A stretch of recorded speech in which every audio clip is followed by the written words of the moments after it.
So this is the O level paper 5054 आपका paper है. Remember that जो topic हमने पढ़े हैं ये 100% सेम है ओ लेवल्स के भी IGCSE के भी, तो आपने दोनों की प्रैक्टिस करनी है. हम पेपर 2-1 कर रहे हैं मई जून 2025 का. हमने जनरल फिजिक्स के सारे क्वेश्चंस लाजमी सॉल्व करने हैं. स्पीड दिखाएंगे बहुत तेज से. रीड द क्वेश्चन एंड फिर हम इसके साथ साथ इसको सॉल्व करना शुरू कर लेते हैं. तो the question states that figure 1.1 shows skydiver falling vertically through the air. As you can see the diagram, in the first part the fall has speed increases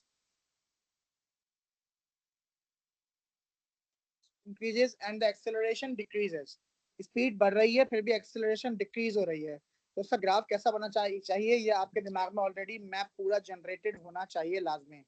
ठीक है, क्या कहा? Speed increases and acceleration decreases. ये दोनों की point है, इन्हीं के थ्रू आपको आपका ग्राफ समझ में आएगा. And the second part of a fall the speed is constant. On figure 1.2 sketch the speed time graph. हमें 1.2 पे स्पीड टाइम ग्राफ को स्केच कर देना है. ठीक है, तो स्केचिंग के लिए सबसे पहला काम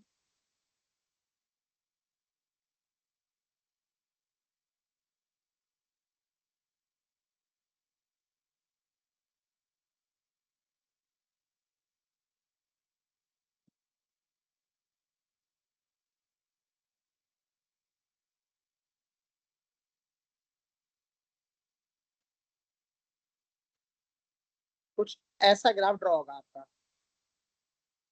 ठीक है, सही है.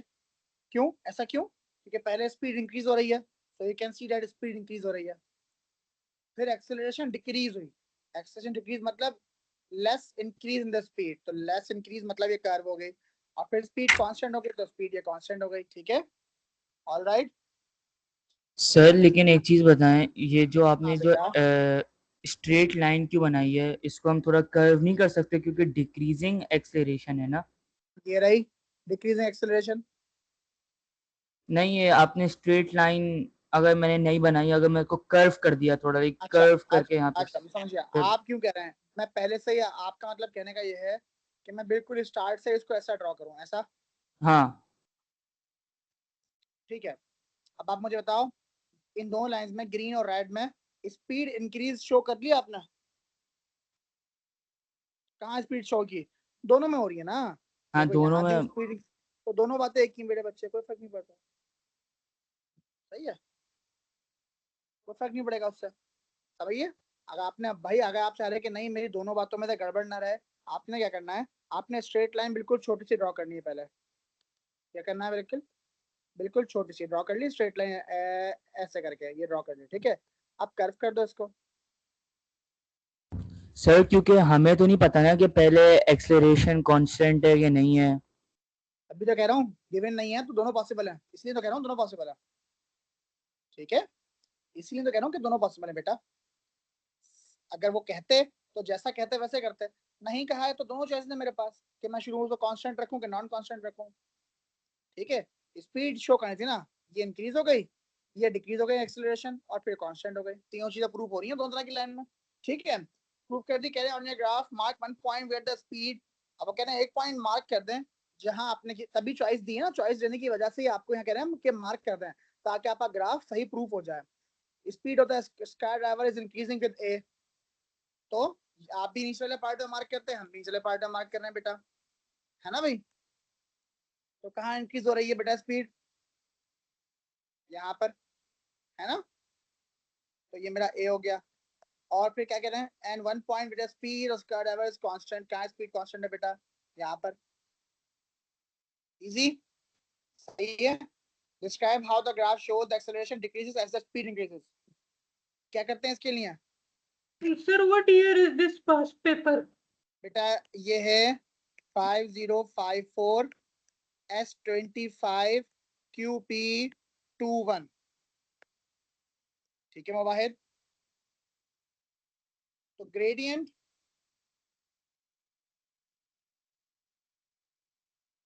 of the speed is equal to the acceleration, है ना भाई. तो as the speed increases, as the speed The gradient decreases. gradient decreases. Basically जो ग्रेडियंट है वो क्या हो रहा है, वो हॉरिजॉन्टल हो रहा है ना, तो स्पीड कांस्टेंट हो जाए। Yes, gradient decreases. ओके हो गया, समझ में आ गई बात? एनी कंफ्यूजन, कोई प्रॉब्लम तो नहीं है? हेंस, और फिर लिखते हैं लास्ट लाइन में, हेंस एक्सेलरेशन डिक्रीजेस, इसीलिए ग्रेडियंट डिक्रीज हुआ, तो हेंस एक्सेलरेशन डिक्रीजेस। ठीक है भाई, मैंने शॉर्टकट में वर्ड्स लिखे, आप पूरे पूरे लिखिएगा।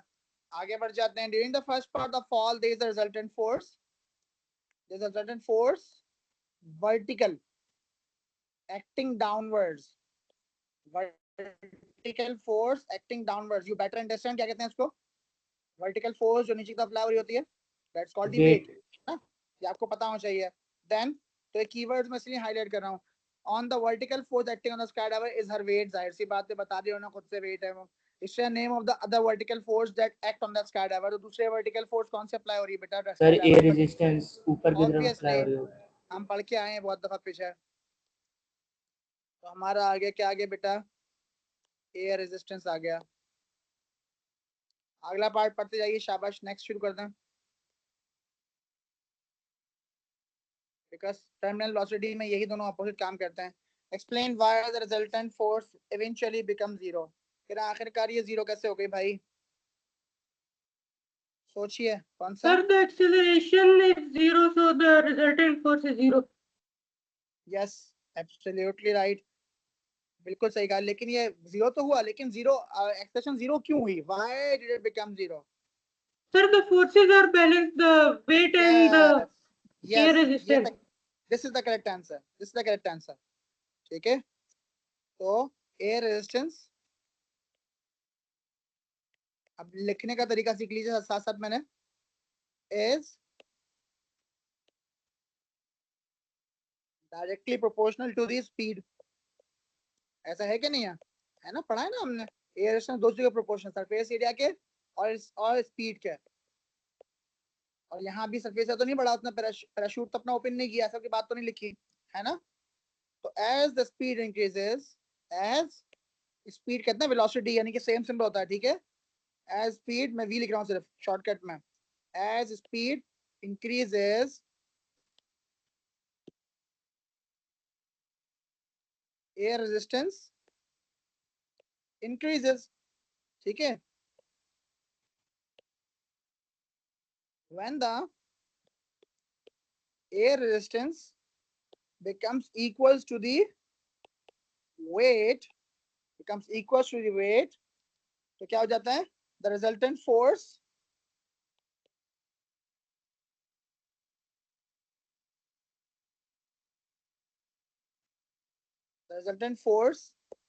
becomes कैसी जाती है, becomes zero, ठीक है, बैलेंस होने की वजह से। आगे बात सर मैंने वैसे हम शॉर्टकट में लिखा है, इसलिए शॉर्टकट्स यूज कर सकते नहीं हैं? लिखेंगे, नहीं आप नहीं लिखेंगे। हाँ वानिया बेटे, पास्ट चैप्टर कर रहे हैं आप, पास्ट चैप्टर करेंगे, कोई कॉन्सेप्ट वीक हो तो मुझे बता देना, मैं कॉन्सेप्ट रिपीट करवा दूंगा टेस्ट की वजह से। पास्ट चैप्टर प्रैक्टिस रख रहे हैं, ठीक है बेटा। ठीक है, वैसे भी अल्हम्दुलिल्लाह हमारा स्पीड सही जा रही है, हमने ऑलरेडी पूरा जनरल फेज कंप्लीट कर ही लिया है। तो इंशाल्लाह इन द नेक्स्ट 3 मंथ्स हमारा सिलेबस ऑलमोस्ट 90% तक तो चला ही जाएगा, ठीक है, 80% 90%। तो अच्छा है, जो पढ़ लिया ठीक से पढ़ लें, इसकी वेटेज भी 30% है, और टेस्ट भी बहुत अच्छा देना है, टेस्ट मुश्किल भी होगा, ठीक है। At one instant, the vertical force has carried away 400 newtons. कितनी फोर्स है बेटा हमारे पास? 400 newtons. कैसी है? Downwards. You better understand downwards क्या कह रहे हैं, ठीक है। At the same instant, the wind causes an additional horizontal force of 100 newton. याद आया, ऐसा मेरे पास Sir, नोट में in था। previous C part 2, we have scenario when the air resistance increase, so the weight increase. At नहीं, weight increase. weight does not change. Weight remains same, ठीक है। We cannot write the weight increases. We can say as the speed increases, so air resistance increases against the weight. So Due to sir, we that, have, जी जी so sir, we have to write this. Yes Muwahid, speaker बेटा।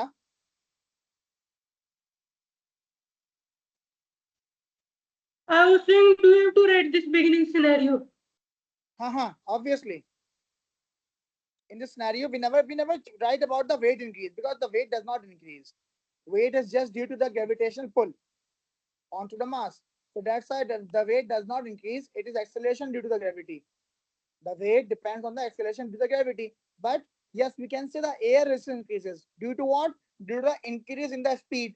As the speed increases, air resistance increases, which become equal to the weight. Hence, no resultant force is observed, or you can say the forces on the skydiver will be balanced. That's why it becomes 0. Okay? Yes, बेटा आप सही method बता रहे हो मेरे बच्चे. सानी बेटे मैथड बिल्कुल सही बताया है. तो ये अभी क्या कह रहे हैं? Draw a vector diagram to determine the resultant of 400 Newton vertically and 100 in horizontal force. Horizontal force कहाँ पर है बेटा? To the right है. और ये कितनी downwards है? Obviously मैंने एग्जाम्पल में से क्वेश्चन करवा चुका हूँ आपको, मेरे नोट्स में है वेक्टर डायग्राम की रिप्रेजेंटेशन में. तो सबसे पहला काम, मुझे मजबूरी है 400 न्यूटन और 100 न्यूटन मेरे पास नहीं होगा. So what would I do? I will take a scale and I will say that 1 centimeter is equals to let's suppose 20 Newton's या 40 न्यूटन्स ले लो भले, 40 न्यूटन्स, क्योंकि स्केल पे इतनी जगह होगी नहीं ना. ठीक है, तो जाहिर सी बात है फॉर 400 न्यूटन्स 10 टाइम्स हो गया ना. So I have to take 10 centimetres and for 100 newtons I have to take 2.5 centimetres. ये राइट वर्ड्स है और ये डाउनवर्ड्स है ना, ऐसे ही करें वो. चलें जी. Now what we are going to do, we have to take the scale. सबसे पहले स्केल को लेने के बाद क्या करना है हमने? We need to draw a line that's going downwards for the 10 centimeters.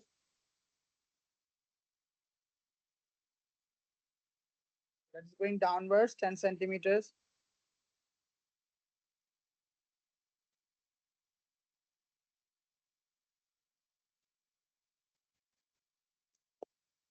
मैं थोड़ी सी ऊपर से 10 से कम स्टार्ट हुई थी तो मैंने एग्जैक्ट कर ली. अब ये बिल्कुल सही है 10. ठीक है,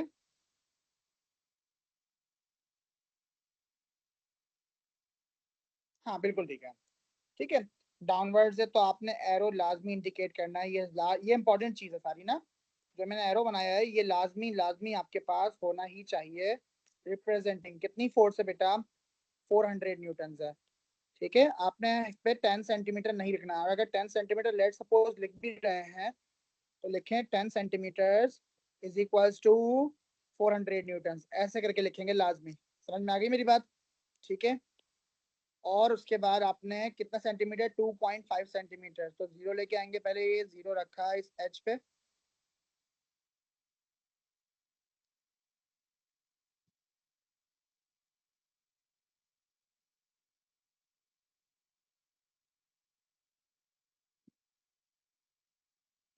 टू 2.5 सेंटीमीटर की लाइन ड्रॉ कर ली. कैसे है? To the right. Remember that to the right लिखा है क्वेश्चन में, तो टू द राइट ही ना चाहिए. और कितना है? 2.5 centimetre which is equals to 100 Newton. ये काम करने के बाद आपके पास दो तरीके हैं, स्केल से मेजर कर सकते हैं लेकिन स्केल से गड़बड़ हो जाती है. That's why the resultant will be obtained by using the Pythagoras theorem. क्या करेंगे इसके लिए हम? 400 न्यूटन का स्क्वायर प्लस 100 न्यूटन का square and take a root over it.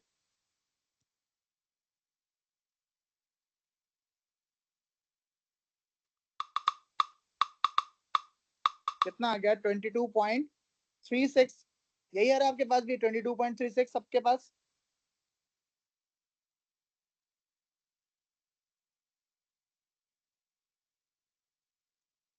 Four 100 का. अरे सर यार उसका स्क्वायर तो लें सर, उसका स्क्वायर तो लें. मेरा हाँ समझ गया. सर 4.12 आ रहा है. हाँ 412. मैं वही बोलूँ गड़बड़ आ रही है, मुझे आंसर याद था थोड़ा. 412. और सर अब आप उसको सेंटीमीटर में कन्वर्ट करें. ना कोई जरूरत नहीं है, किसने कहा? अच्छा भी नहीं नहीं करना, हम तो एक्चुअल में छोड़ते हैं ना, तभी तो हमने एक्चुअल वैल्यू यूज की है. 3 1 था तभी तो हमने एक्चुअल, तो हमारा 2 सिग्निफिकेंट में कन्वर्ट कर देंगे. बस क्या करेंगे? 412 का 2 सिग्निफिकेंट कितना हो गया? 410 न्यूटन ऑलरेडी लगा हुआ है. यहाँ तक सब बात बिल्कुल सीधी सीधी है, कोई मुश्किल बात नहीं है. सर अगर मैं 412 में छोड़ दूं फिर तो नंबर जाएगा. क्यों? क्वेश्चन में कितना सिग्निफिकेंट चेक टू करो. सिग्निफिकेंट. हाँ मैंने हाँ मैंने पढ़ा नहीं बिल्कुल था. 2 सिग्निफिकेंट. लाजमी जितने सिग्निफिकेंट क्वेश्चन में होंगे उतना सिग्निफिकेंट, और लाजमी सी बात है आप इसको 2 सीरीज में राउंड ऑफ करेंगे, क्योंकि 100 को भी कर देंगे तो 100 में भी 1 और 0 सिग्निफिकेंट काउंट किया उन्होंने, 400 में 4 और 0 सिग्निफिकेंट काउंट किए हुए हैं, ठीक है, सही हो गया। तो वैसे भी फिजिक्स का रूल भी यही है फिलहाल, पेपर 4 जब तक ना हो तो। ये आ गया आंसर आपके पास, resultant can and its direction to the vertical, and its direction to the vertical, vertical कौन है, वर्टिकल तो ये है, तो क्या कहते हैं, कौन सा एंगल निकालना कह रहे हैं हमें, ये वाला या ये वाला, क्योंकि यहाँ तो 90 बन रहा है, ये तो मेरा 90 डिग्री है, and its direction to the vertical, vertical के साथ वाली, मतलब ये वाला जो परपेंडिकुलर ड्रॉ हुआ हुआ ना आपके हिसाब से, मतलब ये वाली लाइन जो हाइट है, ये डायरेक्शन जो वर्टिकल है, तो ये एंगल मांग रहे हैं आपसे, ठीक है। तो we are going to calculate this angle, इस एंगल के लिए मुझे ऑब्वियस सी बात है क्या लगाना पड़ेगा, tan इनवर्स क्यों कर रहे हैं, कि ऑपोजिट ओवर एडजेसेंट, तो लगा लेते हैं इसको भी, tan inverse. Sir, should we measure this with the protector गलती हो जाएगी on the diagram? हाँ गलती हो जाएगी, try to avoid, use mathematical way, it's easier and the answer will also be very accurate, okay. Yes, sir. Protractor से use कर सकते हैं, कोई प्रॉब्लम नहीं है, और angles up to the 1 decimal place, तो वर टू द वर्टिकल में आपकी डायरेक्शन के आगे बेटा 14.0 डिग्रीज, ठीक है, angles are taken up to the 1 decimal place. ये आपका पूरा कितना मार्क्स का क्वेश्चन, 3 मार्क्स का, मतलब ओवरऑल 9 मार्क्स का क्वेश्चन सॉल्व हो गया, ठीक है। समझ में आगे बात, आगे बढ़ जाएंगे, यहाँ तक किसी को गड़बड़ लगे तो फौरन फौरन मुझसे पूछते जाएंगे। 14.0 लिखेंगे, angles are written up to 1 decimal place.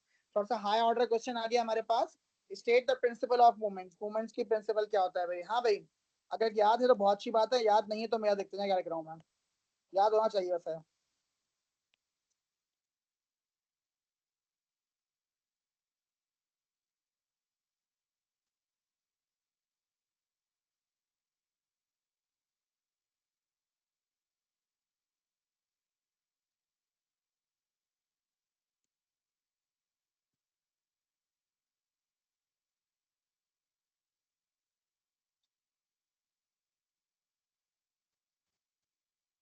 must be equal to the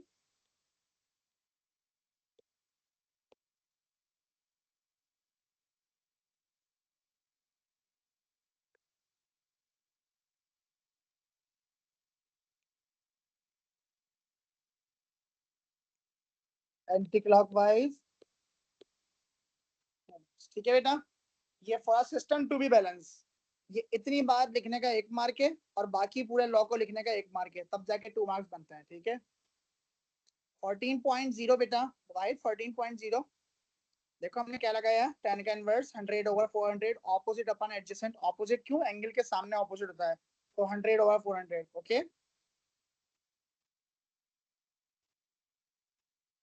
अच्छा जी, an airline passenger wishes to check the weight of the, we should check the weight of the suitcase, weight of the suitcase that he carries the luggage on the airplane, ठीक है। The distance he uses the uniform plank wood, ठीक है, pivoted at its center, मतलब उसने क्या बना, pivot लगा लिया हमारे पास। 3 bags of sugars at a distance of 80 centimeters from the pivot, and a suitcase is equal to 90 centimeters from the pivot.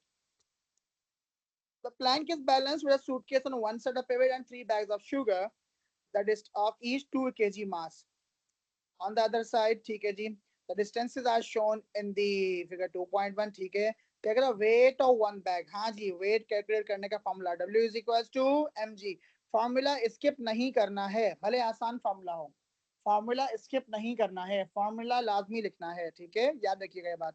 तो mass was 2.0 kg और ग्रेविटी इज 9.8, आप देख सकते हैं क्वेश्चन में वैल्यू भी 2 सिग्निफिकेंट फिगर में ही है, तो let's do it, 2 multiplied by 9.8, I got 19.6, ऐसा यूनिट ऑलरेडी लगा हुआ है, 2 सिग्निफिकेंट में राउंड ऑफ करने की जरूरत नहीं है, एक्यूरेट लिखेंगे, लेकिन फिर भी अगर आप लिखना चाहें तो लिख लें, पहले ये देखें ऐसा करके 19.6 न्यूटन, ठीक है, आप यहाँ भी चाहे लिख दें 19.6 Newton which is 20 Newton into 2 significant figures, ठीक है। 20.0 मत कर दीजिएगा, 3 सिग्निफिकेंट बन जाएंगे, रिमेंबर दैट 20.0 नहीं, क्यों? क्योंकि इसमें 3 सिग्निफिकेंट फिगर्स हैं। समझ गए बात को? 0.0 सिग्निफिकेंट होता है। ऑलराइट, वैसे इसको राउंड ऑफ नहीं करने की जरूरत है क्योंकि आंसर हमें क्या पता आगे इस्तेमाल में आएगा। ठीक है, हमने फिर भी अपना लॉ मेंटेन करते हुए, रूल मेंटेन करते हुए कर दिया है। The maximum weight on suitcase can be carried on the airplane is 67 newtons. इससे ऊपर ले जाना अलाउड नहीं है। ठीक है, determine the whether the weight of suitcase exceeds the limit. अच्छा भाई, चेक करते हैं। तो ओके, तो ये तो पिवट वाला क्वेश्चन बन गया पूरा। तो इसके लिए हमारे पास क्या था? हमारे पास क्वेश्चन था, कैन शो ये कि sum of all the clockwise movements is equals to sum of all the anti clockwise movements, है ना भाई? तो ऑब्वियसली डायग्राम को देखते हैं, पिवट से राइट साइड से नीचे आ रहा है तो कौन होगा? ये क्लॉकवाइज। और पिवट से लेफ्ट साइड से नीचे आ रहा है तो ये कौन होगा? एंटी क्लॉकवाइज, काउंटर क्लॉकवाइज कहने वाले। सही है। अब इनके फोर्स इनटू डिस्टेंस, इसके फोर्स की जगह वेट लगाना पड़ेगा, तो वेट इनटू डिस्टेंस, और इसका भी वेट इनटू डिस्टेंस। इसका कितने बैग्स हैं? 3 बैग्स हैं। एक का वेट कितना? 19.6, और 3 multiply by 19.6 and the distance from the pivot, दोनों तरफ ही सेंटीमीटर्स में है तो प्रॉब्लम नहीं है। अगर किसी एक का सेंटीमीटर में होता तो हमें लाजमी मीटर ऐसा यूनिट में कन्वर्ट करना होता है। ठीक है, तो डिस्टेंस कितना है? 80 सेंटीमीटर फ्रॉम द पिवट। हाँ जी, 80 centimetre from the pivot anti clockwise वाले में। हमने गलती से तो क्लॉकवाइज वाले में लिख दिया, एक सेकंड इसको शिफ्ट लेता हूँ मैं, एंटी क्लॉकवाइज। ठीक है, distance is the 80 centimetre from the pivot, और इसका वेट कितना है हमें नहीं पता, और डिस्टेंस इज 90। क्या करेंगे? कैलकुलेटर का टाइम आ गया सारा। आपने क्या किया? 3 मल्टीप्लाई बाय 19.6 मल्टीप्लाई बाय 80 और डिवाइडेड बाय 90, कितना आ गया? 52.266।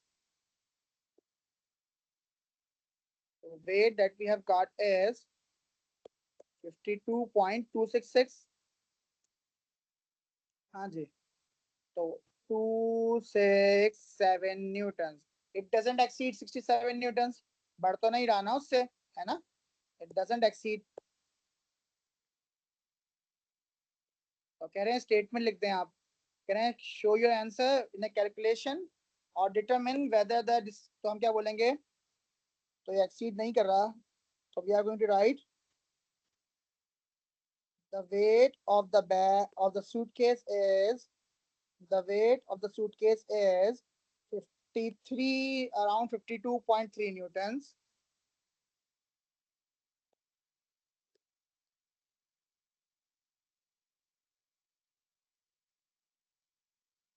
The weight of the suitcase is 52.3 newtons.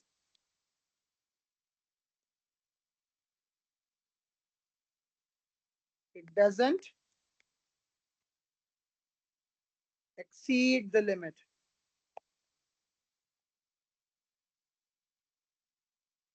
ठीक है, it doesn't exceed the limit या maximum allowed limit क्यों कर लें? सही हो गया, समझ में आ गई बात?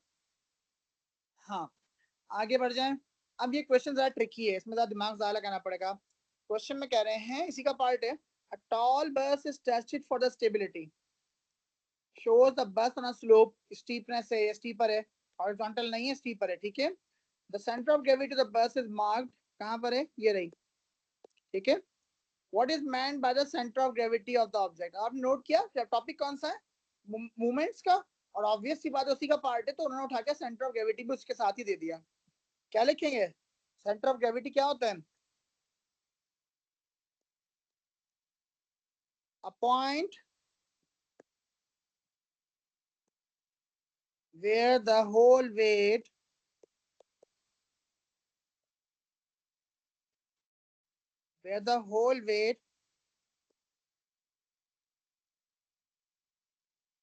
of an object seems to be acting.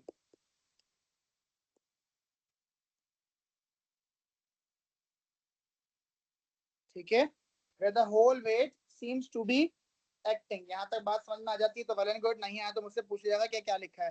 Easy है, कोई इतनी लॉजिकल कितना मुश्किल चीज नहीं है, सिंपल डेफिनेशन लिखी है, ठीक है। अच्छा जी, when the slope is made very steep, the bus falls over rotating about P. Explain. अच्छा सही, very steep, the falls about P. Explain why the bus falls over. किस टॉपिक सर का क्योंकि क्वेश्चन उसका very good. Centre of mass उसकी base से outside ले करेगा। और सिर्फ इतना Sir, जवाब it would चाहिए। retract on the right side, the center of gravity. जिसकी वजह से वो रीजन, लेफ्ट पे रीजन वो क्यों टॉपल कर जाएगी क्योंकि लेफ्ट उसका। पे यार? क्योंकि सेंटर ऑफ ग्रेविटी राइट पे उसका, और वो हाँ नीचे है, और वो लेफ्ट की हमारे पास क्या कोई वजह होगी ना ऐसे। अगर वहां गिर रही है सब टॉपल हो रही है, क्यों Sir, हो रही it है, would कोई not वजह? be near the base, it would be sir क्योंकि up base and narrow base. और कुछ एक पॉइंट आप बेस मिस कर लेस रहे हैं। वाइड है, ये क्या है, ये सेंटर क्या है, हाई है। ये क्या है, ये क्या चीज है, अच्छा इसको सेंटर में पुल कर रहा है। ये क्या चीज है?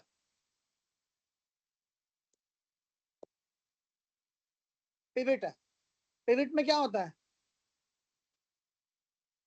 पिवट में क्लॉकवाइज और एंटी क्लॉकवाइज होता है, यस और no?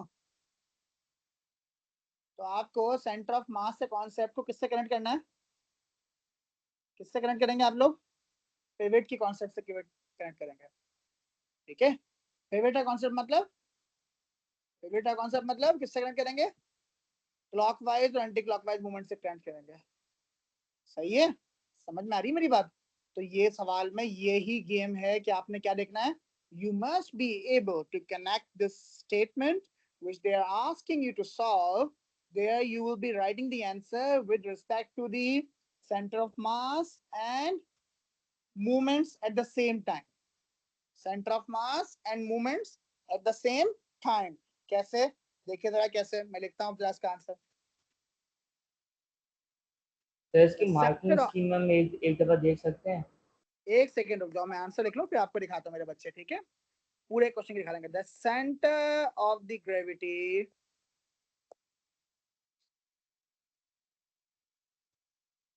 falls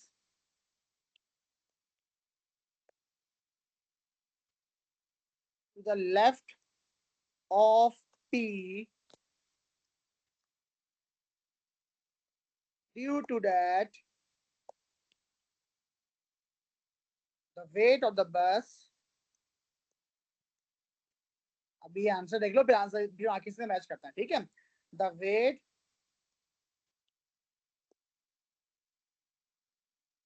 of the bus causes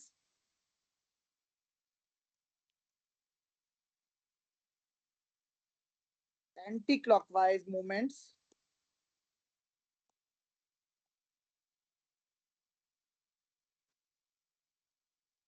causing, या यूं कह लो कि ड्यू टू द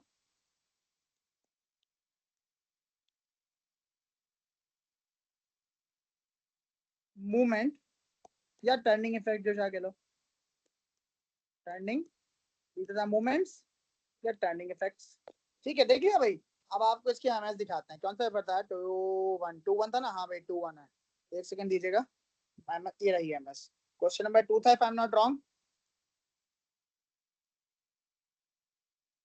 2 का ये रहा, बिल्कुल पढ़िए और देखें हमने क्या लिखा था। पहली लाइन सेंटर ऑफ ग्रेविटी की टू द पी, और सेकंड लाइन उसको कनेक्ट किया मूवमेंट से, क्योंकि टर्निंग इफेक्ट की बात आ रही है ना भाई। हमने सेम तकरीबन तकरीबन यही लिखा है आंसर, ऑलमोस्ट, है ना। हमने तकरीबन ऑलमोस्ट क्या लिखा है, एक मिनट रुकिए जरा, इसको कॉपी करते हैं और अपने आंसर्स के सामने पेस्ट करके देखते हैं क्या डिफरेंस है कोई। पढ़िए अब जरा दोनों को, बताइए क्या हमारा आंसर लिंक्ड है? हाँ भाई हमजा भाई, मार्किंग स्कीम में देखो, अब मैच करो। तुम परेशान हो जाते ना कि ऐसा क्यों लिख रहे हैं। हाँ हाँ बेटा, बिल्कुल सही है। क्या नाम है, सानी मेरे बेटे, बिल्कुल सही है, शाबाश। हम तो भाई मेकिंग सेंस, कॉन्सेप्ट क्लियर हो गया? ठीक है, मुश्किल सवाल था बेटा, इतना सीधा नहीं था। कैसे मालूम हो मुझे इस बारे में लिखना है? हाउ वुड आई नो कि मुझे एंटी क्लॉकवाइज के बारे में या टर्निंग के बारे में इसमें बात करनी है? इससे मालूम हुआ। अबाउट पॉइंट पी, मतलब पिवट की बात हो रही है। वहां क्या बन रहा है? पिवट बन रहा है, यहाँ पिवट बन रहा है। तो ये सेंटर ऑफ मास पिवट से ऊपर है, और हैवियर पार्ट और भी ऊपर है, तो इस तरफ के मोमेंट्स बढ़ जाएंगे। समझ गए आगे बात? इसीलिए ना कहना anti clockwise moments, the bus causes anti clockwise moments due to the turning effect. ठीक है, वही बात यहाँ लिखी है, weight causes anti clockwise moment, almost यही जुमला है, weight of the bus causes anti clockwise moments. समझ गए बात को? क्लियर हो गया कॉन्सेप्ट? अब आते हैं एनर्जी के क्वेश्चन पे। चलिए जी, इसमें एनर्जी है, पावर है, अच्छा क्वेश्चन है ये, अच्छा क्वेश्चन है ये। हाँ चलो भाई ये भी करते हैं। बिस्मिल्लाहिर्रहमानिर्रहीम, ये भी टेक्निकल क्वेश्चन है, सीधा क्वेश्चन ये भी नहीं है, मैंने सीधे पेपर लिया है वाला। A battery, a pulley and a motor are used to lift, क्या लिफ्ट करने के लिए?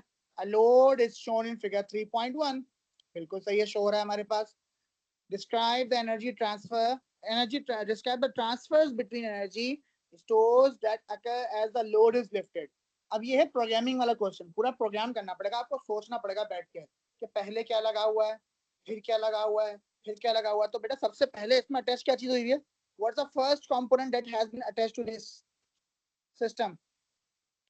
Sir, loss of kinetic energy and gain of potential. हाँ, लेकिन वो हमें प्रूव करना पड़ेगा ना कैसे कैसे हो रहा है। We have to show that कि वर्क डन भी तो होगा ना बेटा, हमें वर्क डन भी तो दिखाना है। एनर्जी अगर ट्रांसफर हो रही है तो वर्क डन हुआ होगा ना, तभी तो एनर्जी ट्रांसफर हुई है। बिना वर्क डन के तो एनर्जी ट्रांसफर नहीं हो सकती ना, पॉसिबल ही नहीं है। जितना वर्क डन होगा उतनी ही एनर्जी ट्रांसफर होगी, सही है? तो for that you have to be very alert. के पहले क्या है? बैटरी, बैटरी में कौन सी एनर्जी होती है? Chemical. केमिकल पोटेंशियल एनर्जी है ना। केमिकल एनर्जी वो क्या होगी जब मोटर इस्तेमाल करनी होगी? तो रिडक्शन या रिड्यूस हो जाएगी, है ना? क्यों क्यों रिड्यूस होगी? किसमें कन्वर्ट होगी वो? मैकेनिकल में। मैकेनिकल किस फॉर्म में? काइनेटिक में। कैसे काइनेटिक में? क्योंकि रोप मूव करना स्टार्ट कर देगी हमारी, है ना भाई? काइनेटिक में कन्वर्ट हो जाएगी। जितनी ज्यादा एनर्जी कन्वर्ट होगी तो मैकेनिकली वर्क डन होगा किस चीज पे? किस चीज पे वर्क डन होगा? लोड पे। और लोड कौन है? बेसिकली लोड, स्ट्रेस, वेट एक ही बात होती है, बताया था आपको मैंने, है ना? तो वेट पर क्या हुआ है? इसका वर्क डन हुआ है। क्यों? वो लोड नीचे से ऊपर चला गया, डिस्प्लेस हुआ ना, है ना? फोर्स भी ऊपर की तरफ खींच रही है इसको, और डिस्प्लेसमेंट भी ऊपर की तरफ हुई, तो वर्क डन हो गया। तो जब ये हाइट जब इंक्रीज होती है क्या होता है? कौन बढ़ता है? इंक्रीज कौन होता है जब हाइट बढ़ती है? तो ग्रेविटेशनल पोटेंशियल एनर्जी बढ़ती है ना? और फिर और मेरी एनर्जी कुछ वेस्ट भी हुई होगी। अब बदला बताओ, एनर्जी वेस्ट हुई है इसमें? देखो, इन फॉर्म ऑफ हीट हो रही है ना। सर कहाँ पर? और फ्रिक्शन भी हो रही है। बिल्कुल, फ्रिक्शन की है तो कहाँ हो रही है फ्रिक्शन? और कहाँ हो रही है फ्रिक्शन? पुली और और रोप लोड, के बीच में, हाँ रोप के है ना? दरमियान। पुली और रोप में वहीं फ्रिक्शन होगी, वहीं हीट, थर्मल एनर्जी रिलीज होगी मेरी। और वो कहाँ चली जाएगी? रिलीज होके एयर में, है ना? सर डेसिपेट है हो ना? जाएगी फिर। और दूसरी जगह हीट कहाँ हो रही है? मोटर में। दूसरी जगह हीट कहाँ हो रही है? मोटर में, है ना? क्यों? इलेक्ट्रिक चार्जेस के रोटेट और मोटर के वर्किंग की वजह The से। sound of the motor. बिल्कुल, इलेक्ट्रिकल हीटिंग और sound of the motor. Very good, very good बेटा, लास्ट बिल्कुल बात यही थी। ठीक है, और ये आपके मैंने कितने रीजन बताया आपको? कितनी डिटेल आ गई इस एक क्वेश्चन में, आपने देखा कितनी डिटेल आ गई? आपने सोचा नहीं होगा ना कि ये 4 लाइंस में आपने क्या लिखना है। अब देखो, अगर पार्शियल या पार्ट बाय पार्ट चढ़ते हो तो कितनी आपको नॉलेज मिल जाती है। अब इसका आंसर लिखने में कोई मुश्किल होगी? आई डोंट थिंक कोई मुश्किल होगी। क्या लिखेंगे? अब सुने, मैं इसको लिख नहीं रहा, सुने आप खुद लिखिएगा घर पर बैठ कर, मार्किंग से मैच कीजिएगा। अब ये मार्किंग स्कीम देख भी लेते हैं। First of all we are going to write the chemical potential energy from the battery will be used up because it will be converted in the electrical energy for the work done by the motor. For the work done by the motor. Hence, the load is lifted, which increases the gravitational potential energy. At the same time, due to the friction in the motor and the pulley, the thermal energy will be released in surroundings or into the air, and the sound can also be released in form of sound energy from the motor. ये आपका पूरा जवाब बनेगा। सही है, सुन लिया आपने सारी मेरी बात। अब इसकी मार्किंग स्कीम दिखाते हैं आपको कि हम क्या ये बात जो हम कर रहे हैं सिर्फ कहानी है, पक्की बात है। क्वेश्चन नंबर 3 पढ़िए। अब उसमें से कितने आंसर आपसे मांग रहे हैं? वो कह रहे हैं क्योंकि 3 मार्क्स का क्वेश्चन है तो एनी 3 फ्रॉम दीज। हमने तो पूरा का पूरा ही निकाल लिया, आप जितना ज्यादा लिख सकते हैं। अब इसको कॉपी कर लेते हैं ना, 1 मिनट। अपने आंसर के हमने पेस्ट करते हैं कि क्या हमारे आंसर में सब बातें हमने की थी। चेक कीजिए भाई, क्या ये सब बातें मेरे आंसर में थी? शाबाश, चेक करना स्टार्ट करें। बिस्मिल्लाहिर्रहमानिर्रहीम। हाँ भाई, रिडक्शन हमने रिडक्शन क्या लिखा है? रिड्यूस। किधर से? Chemical energy in battery. बिल्कुल, chemical energy in the battery, पहली बात बिल्कुल सही है। Electrical work done by the motor, तो बिल्कुल वर्क डन हो रहा है मोटर का, और वो इलेक्ट्रिकल हो रहा है। बिल्कुल, मैकेनिकल की ही टाइप है काइनेटिक एनर्जी, काइनेटिक की टाइप है इलेक्ट्रिकल एनर्जी, लिख सकते हैं। बिल्कुल सही है, वर्क डन हो रहा है मैकेनिकल वर्क डन, हमने बिल्कुल इसी टाइप में नंबर 2 में ही वर्क डन लिखा है। ठीक है, फिर increase in gravitational potential energy, बिल्कुल सेम पॉइंट ये रहा हमारा थर्ड वाला, सही है। फिर थर्मल एनर्जी इंक्रीज होगी into the motor, in motor और एयर। बिल्कुल, इन मोटर क्यों होगी? इलेक्ट्रिकल की वजह से। इन एयर क्यों होगी?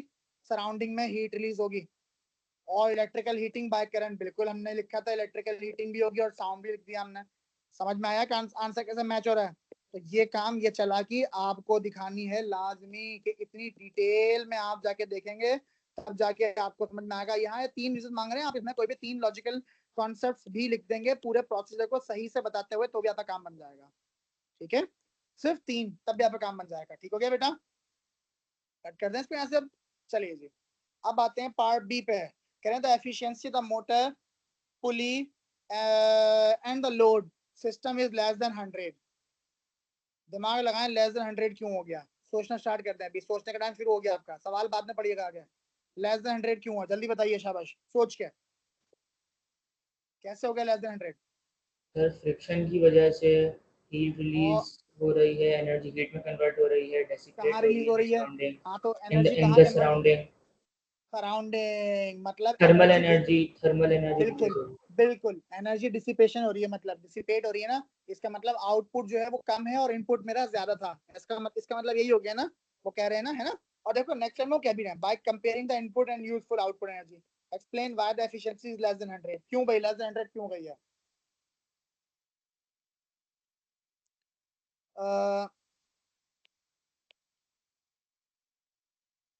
Output, Sir, some of the input energy is wasted, so output energy is not 100% useful.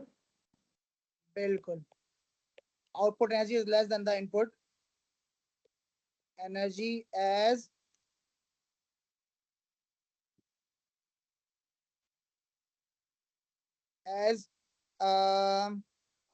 लिखें, क्या लिखेंगे? as the energy dissipated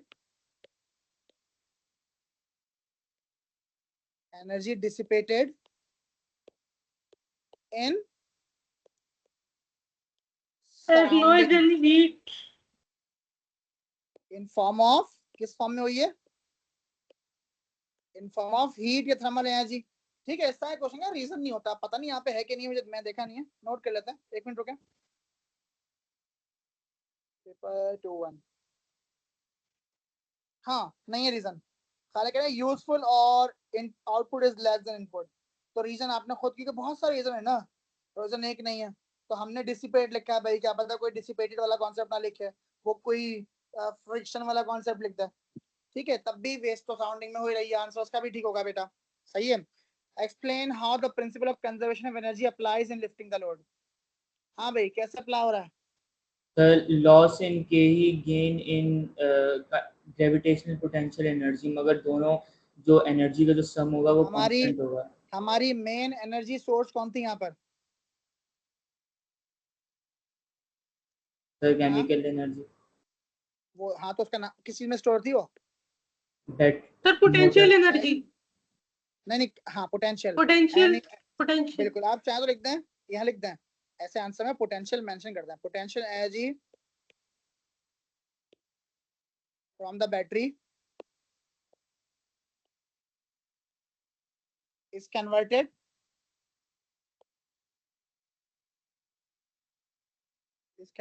to the electrical energy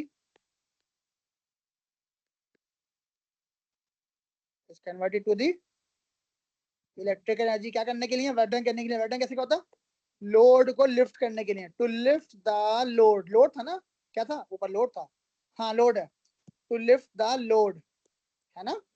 load को लिफ्ट करने के लिए। क्यों? क्योंकि लोड भाई एनर्जी कन्वर्ट क्यों होती है? वर्क डन करने के लिए होती है। दिमाग में बात दिमाग में रखें, तो जब भी आप एनर्जी कन्वर्जन बताएंगे, कन्वर्ट टू इलेक्ट्रिकल में, क्या करने के लिए? वर्क डन करने के लिए। वर्क डन क्या हुआ? लोड को लिफ्ट किया, ठीक है? तो लिफ्ट द लोड, ठीक है?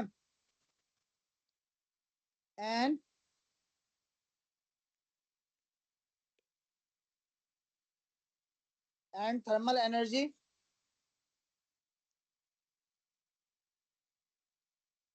दैट वेस्टेड, यानी कि डिसिपेटेड इन सराउंडिंग्स। फ्रिक्शन का कॉन्सेप्ट लिखने वाले, दैट वेस्टेड इन सराउंडिंग की जगह आप कह सकते हैं ड्यू टू द फ्रिक्शन, क्यों कर दें, ठीक है? तब भी काम बन जाएगा। आई थिंक था भी फ्रिक्शन वाली बात, मेरे ख्याल में, मैंने भी नजर पड़ी थी मेरी, आई थिंक थी है जी। कहाँ गया हमारा आंसर इसका? पार्ट बी, ये रहा। और हमने जल्दी जल्दी में एक पॉइंट मिस कर दिया। देखा, बताओ क्या पॉइंट मिस किया? सबसे पहला वाला, टोटल एनर्जी रिमेन सेम, ठीक है? जगह नहीं बची हमारे पास, लेकिन हम क्या, तो टोटल एनर्जी वाली बात लिखनी पड़ेगी, क्योंकि एनर्जी के लॉ में क्या था?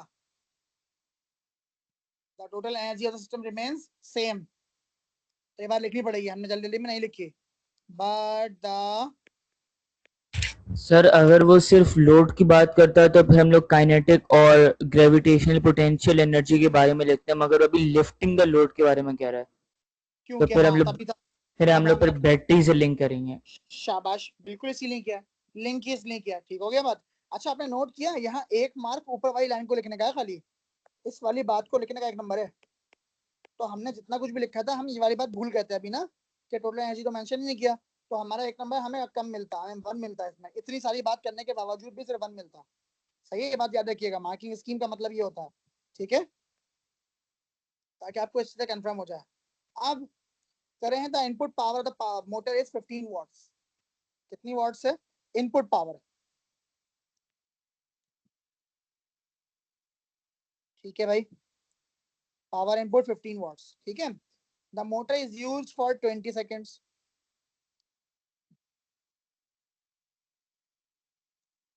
The efficiency of the motor is 60%।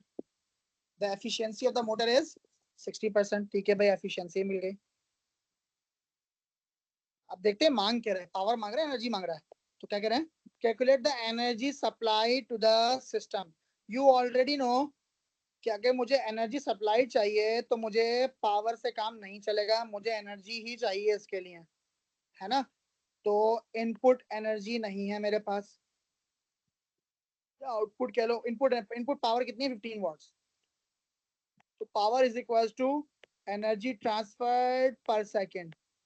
Power is 15 time is 20 seconds, तो मुझे एनर्जी मिल गई 15 टू द 30, मतलब के 300 joules is the energy which I have obtained, ठीक है?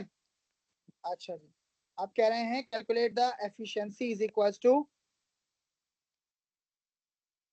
आउटपुट एनर्जी अपॉन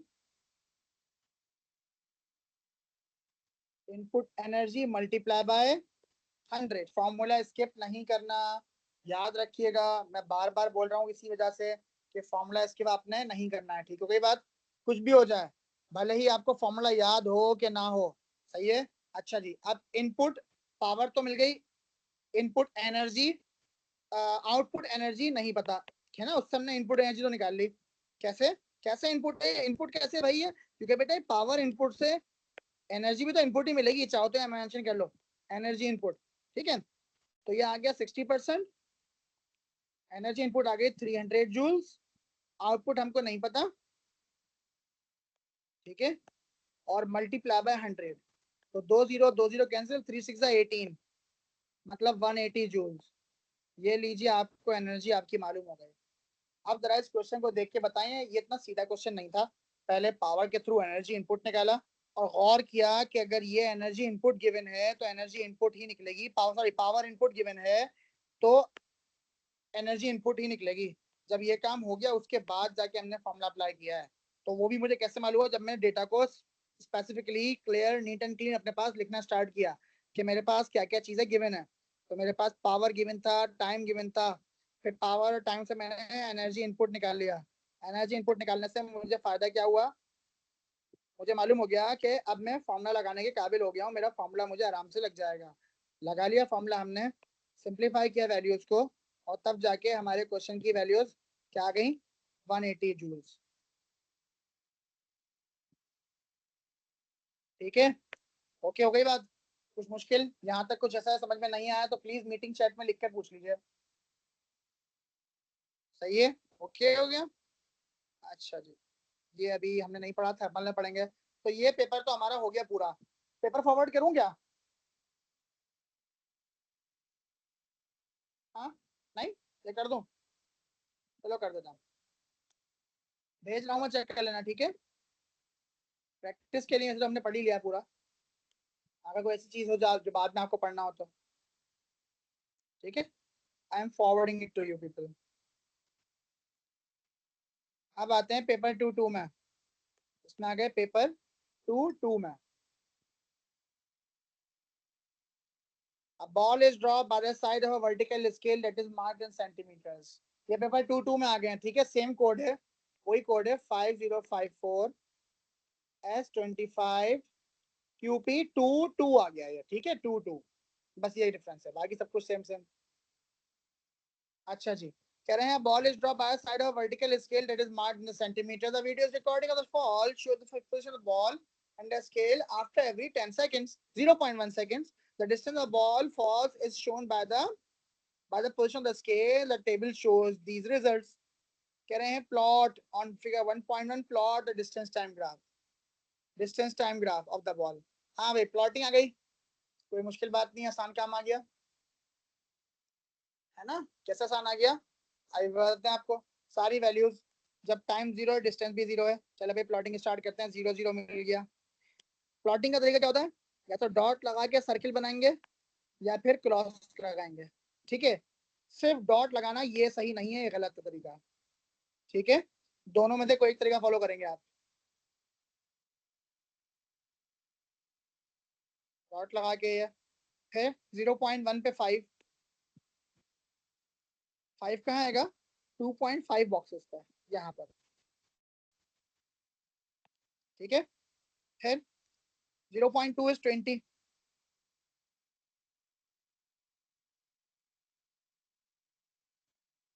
फिर 0.3 इज 44, 44 मतलब ओनली 2 बॉक्सेस, क्योंकि एक बॉक्स 2 यूनिट का है ऑलरेडी,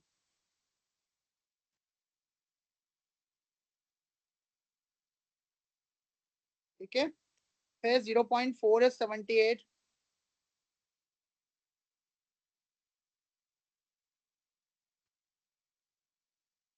ठीक है। And the last is 0.5 is 123,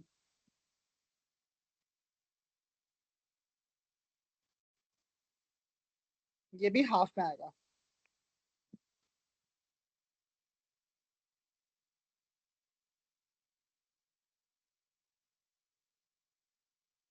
ठीक है भाई। सारे पॉइंट्स प्लॉट कर लिया, इजीली नजर आ रहे होंगे आपको।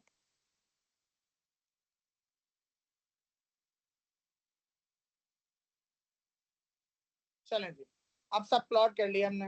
अब क्या कह रहे हैं इसको, कह रहे हैं ड्रॉ सिटेबल लाइन, ठीक है भाई, सिटेबल लाइन ड्रॉ करनी है। लाइन ड्रॉ करने का नहीं, टेंशन नहीं है, टेंशन नहीं है, टेंशन नहीं है, बिल्कुल नहीं है। ग्राफ है बेटा, नॉर्मल टेंजेंट तो एक्सेलरेशन निकालने के लिए है या स्पीड निकालने के लिए ड्रॉ करते हैं किसी एक पॉइंट पर। हाँ बहुत सारे क्वेश्चन है पूरे पेज में, ठीक है। अच्छा सुना, इसका रूल क्या है इसको सही ड्रॉ करने का? पहला काम, आपकी पेंसिल की शार्प निब होना चाहिए, पेन से ड्रॉ नहीं कर सकते, अलाउड नहीं है। नंबर 2, ऑलवेज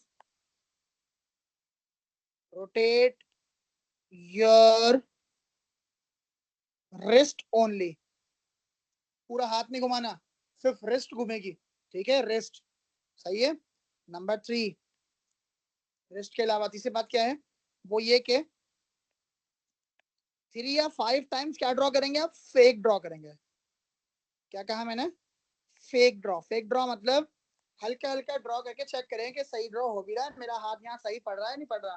जैसे मैं कर रहा हूँ, मैं पूरी उल्टी अपना आईपैड ये उल्टे रख के ड्रॉ कर रहा हूँ, मतलब मैं ऐसे रख के चेक कर रहा हूँ, ऐसे रख के चेक कर रहा हूँ, ठीक है, उल्टा। तो आप पहले ऐसे ऐसे करके चेक करेंगे कि आपका हाथ सही आ भी रहा है, देखो मेरा नहीं आ रहा है, यहाँ पे गड़बड़ हो रही है ना। तो फिर आप उसको, ताकि आप पर गंदगी भी ना हो और इजीली आप रोटेट कर लें। फिर ये आपने वन गो में माना होता है, बीच में रुकना नहीं है। बीच में आप रुकेंगे ना, लेट सपोज आपने ऐसे ड्रॉ किया फिर ऐसे ड्रॉ किया, ये गलत हो जाएगा।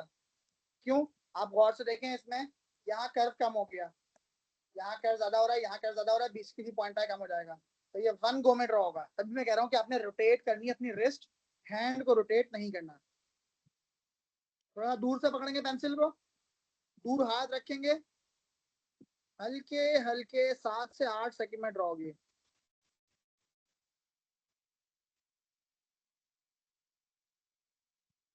कितने सेकंड में, 7 से 8 सेकंड कम से कम लग जाएंगे इसको ड्रॉ करने में। दर्द होगा हाथ में, दर्द होगा हाथ में, मैं लिटरली आपको सही बता रहा हूँ, ठीक है। अब गड़बड़ कहाँ दिख रही है, मुझे 2 जगह दिख रही है, और से कहाँ दिख रही है, हम इजीली उसको ठीक कर सकते हैं अब, क्योंकि छोटी मोटी गड़बड़ है ना, ज्यादा नहीं है। तो हमें गड़बड़ दिखी एक छोटी सी वाले पॉइंट पे, है ना, और दूसरी छोटी सी ये वाले पॉइंट पे। तो अब इसको ठीक कर लेंगे।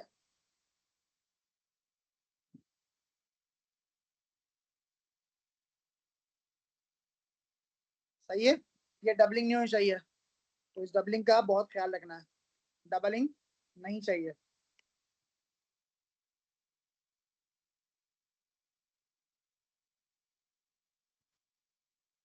सही है, मैं मुझे जूम इन करना पड़ रहा है क्योंकि यहाँ पे लिखना है ऐसी मुश्किल बड़ी होती है ऐसी लाइन ड्रॉ करने में। तो आप जब ड्रॉ करेंगे तो आपके इंशाल्लाह इतनी पेपर से इतनी मुश्किल ड्रॉ नहीं होगी, ग्राफ में करके देख लेना एक बार, हाथ पक्का होना चाहिए, ठीक है। अच्छा भाई क्या कह रहे हैं, calculate the average speed the ball when time 0 to 0.4, 0 to 0.4, calculate the average speed.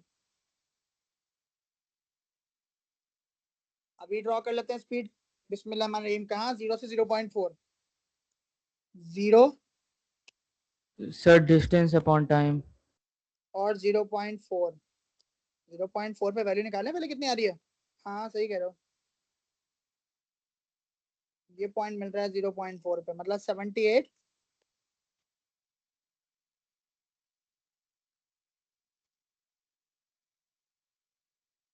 78 था, ये बिल्कुल सही है ना। तो आराम से क्या लगाएंगे, 78 divide by distance upon time, तो speed is equal to distance upon time, तो 78 डिवाइड बाय 0.40,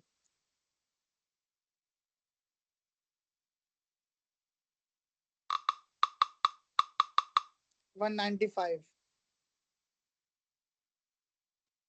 सही है। अब इसको क्योंकि ग्राफ से ऑब्टेन्ड वैल्यू है, इसको टू सिग्निफिकेंट में कन्वर्ट नहीं करेंगे, लाजमी नहीं है, कर भी है तो कोई मसला नहीं है, लेकिन यहाँ जरूरत नहीं है आपको सिग्निफिकेंट में कन्वर्ट करने की, एक्यूरेट ही छोड़ देंगे जैसा आया है, ठीक है। ओके हो गया। और कितना था ऐसा यूनिट, सेंटीमीटर था, अच्छा यहाँ गिवन है, चलो ऐसा यूनिट जरूरत नहीं है, वो आपको ऑलरेडी गिवन है, सेंटीमीटर पर सेकंड, ठीक है। Can describe how to use the graph to determine the speed the ball at time 0.4। अब देखो गौर से, ये है टेंजेंट वाला सवाल। एक पॉइंट दिया हुआ है ना, 0.4 पे कह रहे हैं स्पीड कितनी है, तो इसमें आप ड्रॉ करते हैं टेंजेंट। ठीक है बेटा, तो इसमें आप ड्रॉ करते हैं, क्या चीज ड्रॉ करते हैं, टेंजेंट। कहाँ ड्रॉ करना होता है, यहाँ ड्रॉ करना होता है टेंजेंट 0.4। तो अगर 0.4 पे आप भाई यूं टेंजेंट ड्रॉ करेंगे, कैसे ड्रॉ करेंगे, ऐसे करके टेंजेंट ड्रॉ करना सिखाया हुआ है, मैं सारा काम सिखाया हुआ है, मुझे रिपीट करने की जरूरत नहीं है। डिस्क्रिप्शन पूछ रहे हैं, तो डिस्क्रिप्शन मतलब मैथड आप क्या करेंगे, तो हम क्या करेंगे, draw a tangent at t is equals to 0.40 seconds। ठीक है, फिर करते हैं उसके बाद mark two coordinates, mark two coordinates, दो coordinates mark करेंगे, and calculate the gradient of the tangent that gives the speed at t is equals to 0.40 seconds। ये मैथड आपने डिस्क्राइब कर दिया, यहाँ डिस्क्रिप्शन में गए थे तो डिस्क्राइब कर दिया। कैलकुलेट बोलते तो आपको तरीका पता है, 0.4 पे टेंजेंट ड्रॉ करते हैं, दूर दूर वाले दो कोऑर्डिनेट्स लेते हैं, जितने ज्यादा डिस्टेंस के होते हैं उनका ग्रेडियंट कैलकुलेट करते हैं और फिर वहां काम हो जाता है।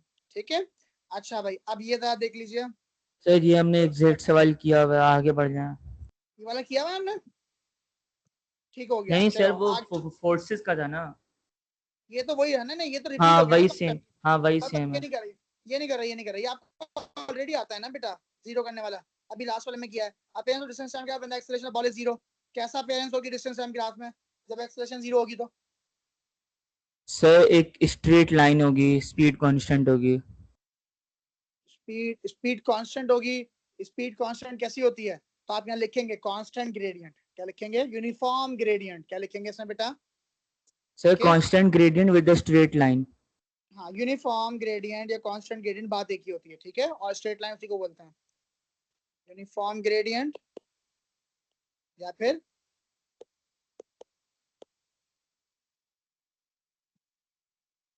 Straight line. ठीक हो गया, ठीक है, यानी के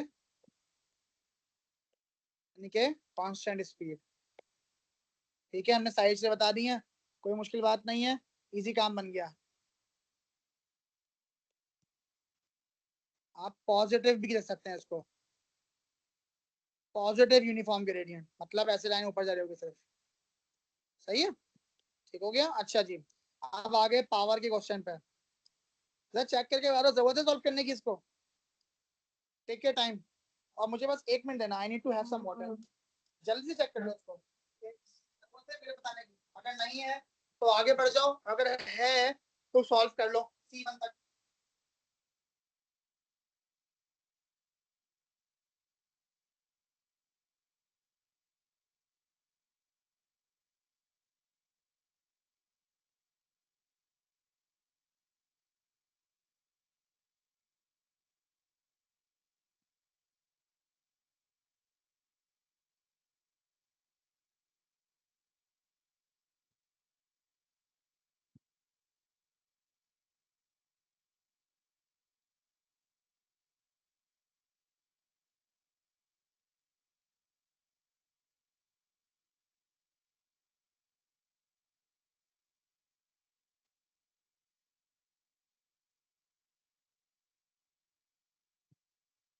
जी डन, हो गया, इजी है, मुश्किल तो नहीं है ना ये वाला पार्ट, ये तो सिंपल है।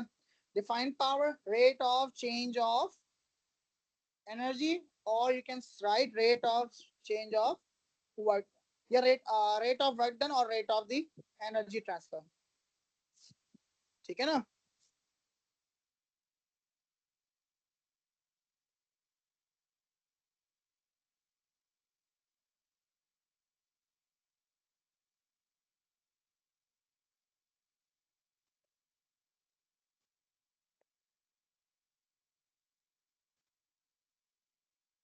सही है। हाँ भाई एफिशिएंसी 70%, इनपुट पावर क्या होगी, आउटपुट मिली हुई ऑलरेडी, कोई आसान काम है, हम अभी भी करके आगे बढ़ रहे हैं, सर इसमें फॉर्मूला टाइम में वेस्ट डालना नहीं है कर। सर मुझे।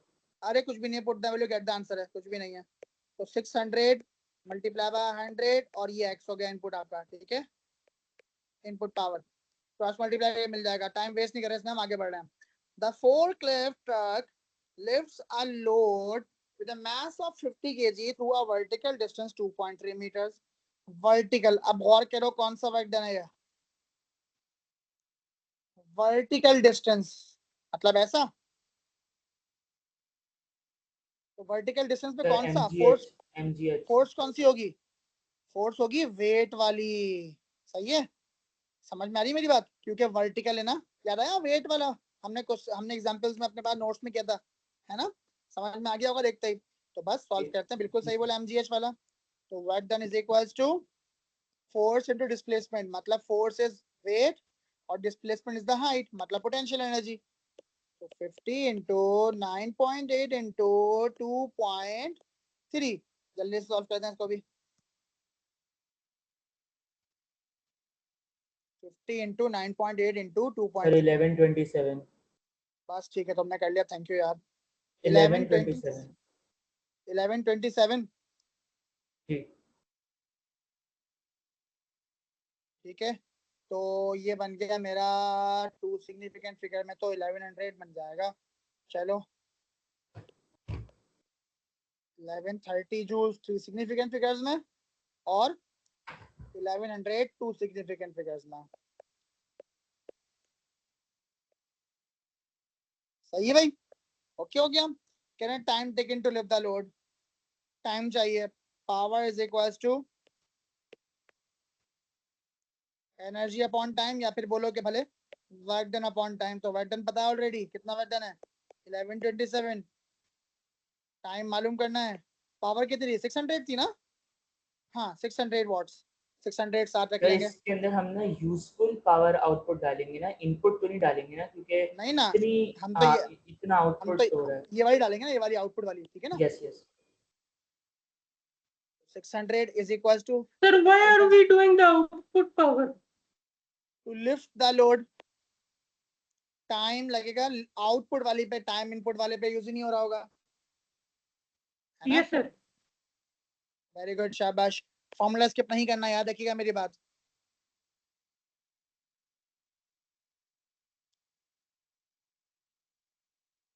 फॉर्मूला स्किप नहीं करना।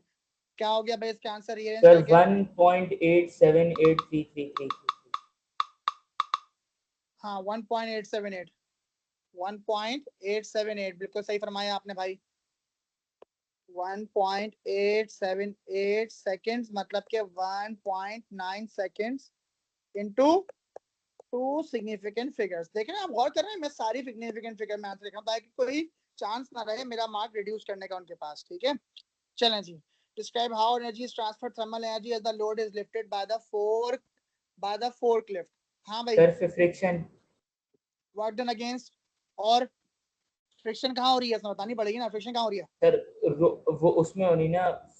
किसमें बेटा, as the load is lifted by the fork lift, sir इसमें एयर एयर रेजिस्टेंस की air resistance, thermal energy create शाबाश, होती है। एयर रेजिस्टेंस हो रही है, बिल्कुल, वर्क डन, क्योंकि ऊपर खींच रहे हैं ना, इसको ऊपर उठा रहे हैं, तो work done against the air resistance, क्या लिखेंगे आप, work done against the air resistance, तो फ्रिक्शन बतानी पड़ती है कौन सी वाली हो रही है, ठीक है, फ्लूइड फ्रिक्शन में कौन सा बढ़ रहा है, air resistance causes the energy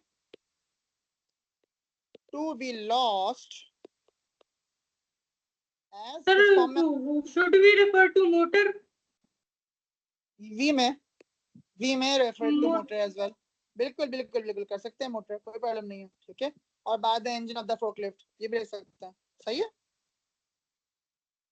हाँ जी, प्रेशर का क्वेश्चन आ गया, अच्छी बात है, नया टॉपिक आ गया एक और, the force exerted by flat tyre is 1350 newtons, बिल्कुल ठीक है, फोर्स मिल गई हमें, the area is this, pressure calculate करना है, प्रेशर का फॉर्मूला क्या था, pressure is equals to force per unit area, मतलब 1350 डिवाइडेड बाय 0.0070। आपने गौर किया यहाँ पे टू सिग्निफिकेंट में आंसर है 70 एरिया, जबकि ऊपर नहीं है लेकिन यहाँ है। ठीक है, 1350 डिवाइडेड बाय 0.0070 कितना आ गया? 192,857 190,000 192,857 पास्कल्स, है ना भाई? राउंड ऑफ कर लेंगे तो 1.9 मल्टीप्लाई बाय 10 की power 5 pascal. As I told you initially, two significant figure standard form कब कर लेते हैं? जैसे ही 10,000 में आंसर आता है, तो लैख में जा रहा है। ठीक है, 10,000 से ऊपर आंसर है। Air is pumped into the tire to inflate it. The increase in the pressure inside, this increase the pressure inside. The force exerted by a tire on the road does not change. अच्छी बात है, वो थोड़ी change होगी। Show the area of the tire is in contact with the road changes. State, हाँ भाई, state the how the area of the tire in contact with the road changes. क्या लिखेंगे इसमें आप? प्रेशर इनसाइड की बात हो रही है, इनसाइड प्रेशर इंक्रीज हुआ, फोर्स एक्सर्ट हो गई, बट वो चेंज नहीं हुई। ठीक है, because and when the pressure is force per unit area. Sir, area would decrease as the pressure is more exerted. Yes. So and it the would pressure apply is more inversely force to proportional to the. area. So area will It is decrease. क्यों?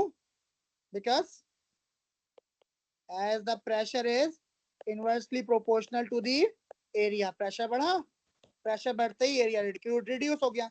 Okay, concept clear, basic definition चल रहे हैं हम। Inside the inflated tire, a particle air collides against the wall of the tire. Define momentum. Easy, product of mass and the velocity.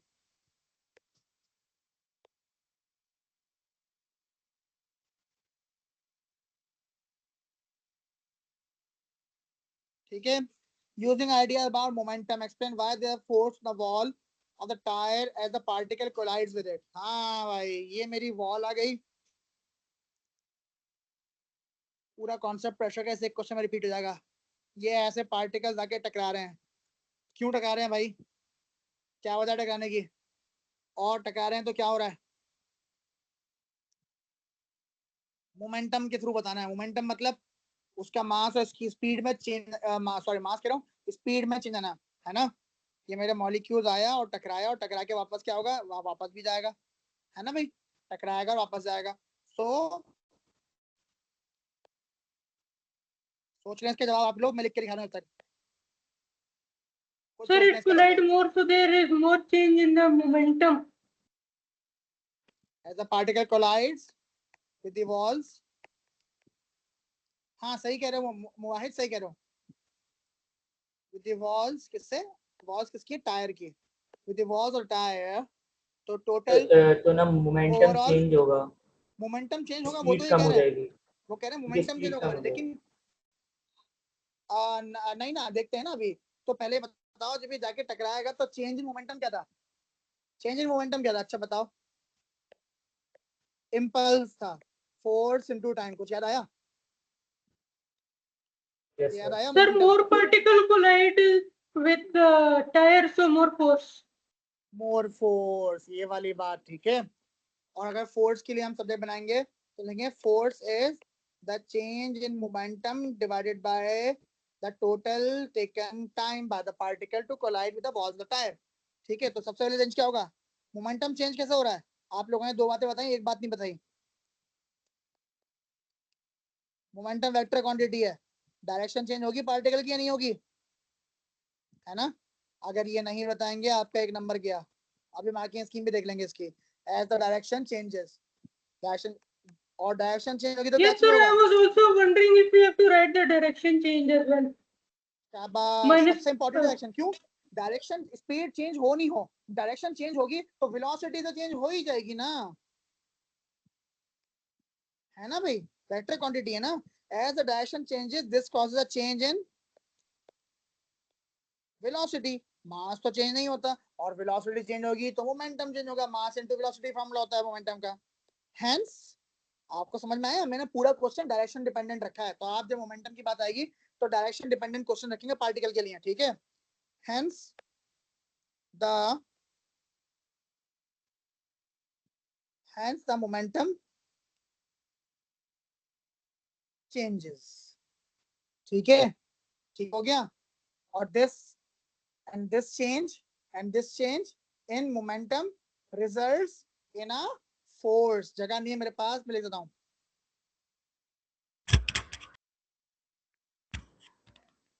Results in the change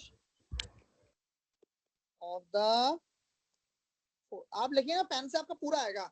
मैं iPad में लिख रहा हूँ, मेरे पास ना मेरी राइटिंग बड़ी है, यहाँ मुझे कम आ रहा है. आपके पास कम से कम 11 वर्ड्स एक लाइन में आएंगे वहां पर. ठीक है, मेरे पास 11-12 वर्ड्स तो नहीं आ रहे होंगे. कितने आ रहे हैं?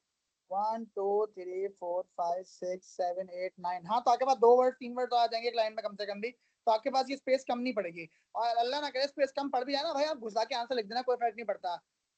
एग्जामिनर की और चेकर की जिम्मेदारी है, वो लाजमी पूरा सब कुछ चेक करते हैं, लाजमी, कुछ छोड़ नहीं सकते हैं. भले आप यहाँ लिख दो, सिवाय यहाँ डू नॉट राइट जहाँ लिखा है बस यहाँ मत लिखना. ठीक है, इस ग्रे लाइन के अलावा भले यहाँ लिख दो पूरे में, यहाँ लिख दो, यहाँ लिख दो, सब चलेगा. ठीक है, do not right in this margin, उसमें मत लिखना बस. ठीक है, ये मार्जिन यहाँ पतली है, पेपर में चौड़ी होगी, तकरीबन इतनी चौड़ी होगी. सही है. As the car moves the temperature of the air inside tire increases. The increases temperature causes the increase in pressure. पढ़ाया आप लोगों ने कौन सा? Boyle's law. टेम्परेचर कांस्टेंट, ठीक है, प्रेशर बढ़ रहा है, सॉरी चार्ज लॉ. तो हमारा कांस्टेंट कौन है? वॉल्यूम कांस्टेंट है ना भाई. तो कह रहे हैं using about ideas about the particles. तो अब पहले मोमेंट डिपेंडेंट आंसर लिखा था, अब पार्टिकल डिपेंडेंट आंसर लिखेंगे. प्रेशर इंक्रीज क्यों हो गया? तो टेम्परेचर इंक्रीज होगा तो क्या गेन होगा? सर जो पार्टिकल्स हैं they will gain kinetic energy, क्योंकि वो ज्यादा फास्टर मूव करेंगे. तो बिल्कुल जो सही. कोलिजन्स होंगी वो फ्रीक्वेंट हो जाएंगी, वो ज्यादा average force per unit exert करेंगे, प्रेशर इंक्रीज हो बिल्कुल जाएगा. सही. शाबाश, पूरी वही सीक्वेंस जो याद करवाई थी ना, वही सीक्वेंस बाबा बता के प्रेशर में. ठीक है, शाबाश. Kinetic energy increases. सर वैसे ही आप ये मुझे इसे इसके ऊपर वाला सवाल एक दफा रिकैप करा देंगे? हाँ हाँ, अभी करवा देते हैं. अभी लिख लो आंसर, फिर करवाता हूँ. ठीक है,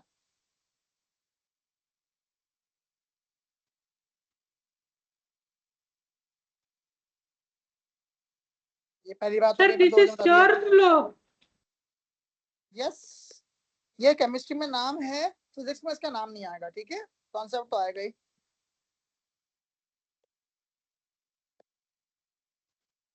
Sir, here only volume is constant. Yep. When the volume is kept constant, there will be a change in pressure and temperature, and they both are directly proportional. This is called the Charles law. Okay. This causes of gas of the gas molecules to collide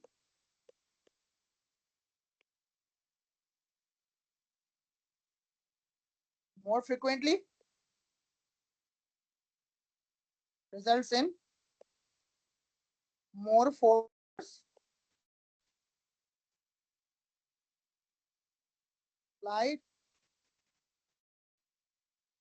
on the surface area of the tire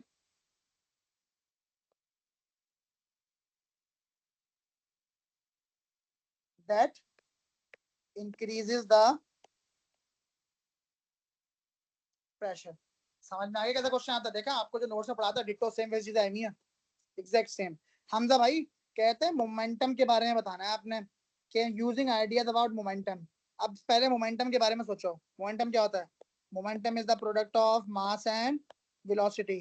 मास कभी change नहीं होता, तो momentum के बारे में, मास के बारे में बात नहीं करनी, क्योंकि मास remain same.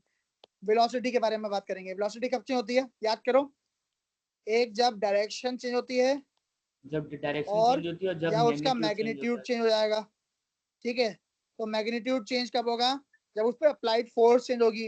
Applied force change कब होगी? जब वो टक्कर खा के वापस आएगा. ऐसा ही है ना, टक्कर खा के वापस आने में क्या चेंज हो रहा है? उसकी डायरेक्शन चेंज हो रही है. मैंने 2 एरो आपको यही इंडिकेट करने के लिए बनाया था. मैं कहा साथ साथ बच्चों को दिमाग में आएगा ये एरो और ये डायरेक्शन वाली बात दिमाग में रखना बेटा. तो विद द वॉज और टाइप कोलिजन हुआ, जिसके नतीजे में डायरेक्शन चेंज हुई, जिसकी वजह से वेलोसिटी चेंज कहलाएगी. और change in velocity is because change in momentum, तो results in the change in the force. आई बात समझ में इस वाले कॉन्सेप्ट से? ठीक है, ठीक है हमजा बेटा. सर तो मेकिंग हम इसमें सेंस? ये नहीं लिखेंगे कि मैग्नीट्यूड भी चेंज होगा, वो टकरा के वापस आएगा, उसकी वेलोसिटी कम हो जाएगी। वो मैग्नीट्यूड डिपेंडेंट किस पे है ये बताओ।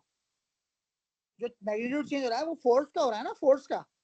हम्म, तो कि हमने वो लिखा कितनी फोर्स से रिजल्ट्स इन द टकरा रहा है। चेंज ऑफ फोर्स, अच्छा, तो रिजल्ट्स इन वो द चेंज ऑफ तो फोर्स। उसकी पे मैग्नीट्यूड भी चेंज हो जाएगा हाँ उसकी हम वेलोसिटी का। बिल्कुल हम फोर्स डिपेंडेंट आंसर नहीं ले सकते हैं, हम टाइम डिपेंडेंट आंसर नहीं ले सकते, हमें डिपेंडेंट आंसर कौन सा लिखना है, मोमेंटम डिपेंडेंट आंसर लिखना है। इसीलिए मैंने पार्टिकुलर कोलिजन की बात को यहीं तक छोड़ के डायरेक्शन की बात की। डायरेक्शन चेंज मतलब मोमेंटम चेंज, क्यों? क्योंकि ये तो वेलोसिटी है। डायरेक्शन चेंज में जब वेलोसिटी, डायरेक्शन चेंज हो रही है मतलब वेलोसिटी चेंज हो रही है, वेलोसिटी चेंज हो रही है तो ओवरऑल ऑटोमेटिकली मोमेंटम चेंज हो जाएगा। मोमेंटम चेंज क्यों हो रहा है? अब मोमेंटम चेंज हो जाएगा तो उसका मतलब अप्लाइड फोर्स तो जाहिर सी बात है चेंज हो ही जाएगी। क्यों? क्योंकि change in momentum up over the time is called the force. तो मोमेंटम चेंज होगा तो फोर्स चेंज होगी, पहले फोर्स चेंज की बात नहीं करेंगे, ठीक है? सही है, ओके हो गया। चलो भाई, अल्हम्दुलिल्लाह हमारे 2 पेपर खत्म हो गए ये वाले, और मैंने आपको ये भी भेज दिया।